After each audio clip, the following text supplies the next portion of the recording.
you actually hold a superhero record because you have played the Wolverine in 7 films, including the X-Men that you're shooting now, and of course the Wolverine that comes out July 26th. Wow. This summer, one of the big summer movies. I didn't know that, actually, that there was that record. Just so we can blow up the internet, what can we expect from the Wolverine? I think, and I don't want to get into too much about the last one, its merits or not, but for me, this is a Wolverine movie. This is a movie really about this character. We've focused so much in the 7 movies. In the past 4 or 5, a lot on his past, because one of his defining things was he didn't know about his past, and he had no memory of what he'd done, and he didn't even know how old he was. And, Chris McQuarrie, who wrote the first draft, and we're all like, enough of the past. All right, we're done. And let's move on to the future. What is his life like? And this is more to do with his immortality. This is more to do with what is it like being Wolverine for so long and potentially living whoever knows how long in the future, particularly if your life is filled with regret and pain and pretty much everyone you've known and loved has died, so it's I could really identify with that thing. You could? Yeah. It's really, I think it's tonally different.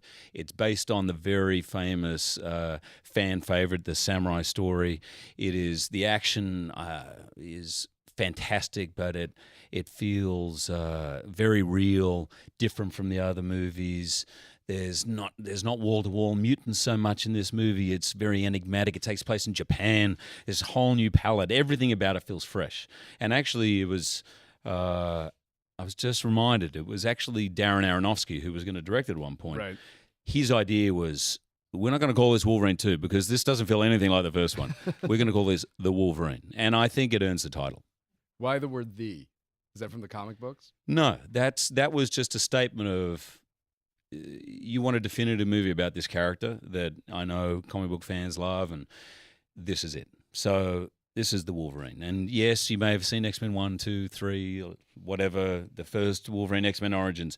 This is the Wolverine. When you took the part of the Wolverine, or at the time, you probably felt like you got the part of the Wolverine. 13 years ago. I didn't have a lot of options, Jess. You're right. I was going to say. Will I take it or not? Yeah.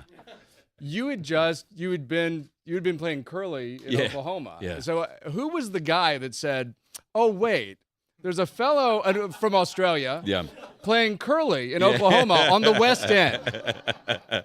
He's the one we want for the hairy guy with the claws."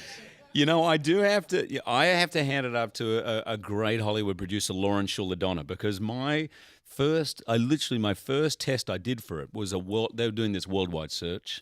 So every man and his dog was going for Wolverine. And I'll never forget my audition. It was on a Wednesday in between the matinee and the evening performance. And I ran off stage. I whipped off the leather chaps from Curly and I bolted into Soho and I put down a tape. And I was a little grumpy at the time, which probably helped me, because I was like, guys, I'm back on stage. I can't wait in that waiting room. I've got to do it now. They're like, who is this guy? So I went in. 5 minutes, I did it, and the word came back the next day that I had a call back saying, listen, we thought there's some good stuff there. Perhaps next time you could lose the Southern cowboy accent. And just a thought, why don't you lose Forgot to leave that in the dressing room. Yeah, exactly. Yeah. What about losing the perm as well? Because I was playing Curly. I literally had a perm in my hair. He was literally Curly. It was really, and I actually went in, I remember, with a baseball cap on. The guy said, take the baseball cap off. I said, I don't want to take the baseball cap off. You don't want to see what's Trust going me, you don't on want to see here. it. But I did, and I should have left it on. But anyway, it was Lauren Shuladonna who dug that up months later. It's a longer story, but Dougray Scott was going to play the role and was slated to play the role, but was kept on Mission Impossible 2, so they had to find someone else. And she sort of said, I remember seeing this weird sort of Southern cowboy permed guy. Sounded a little Australian to me. I think he's our man.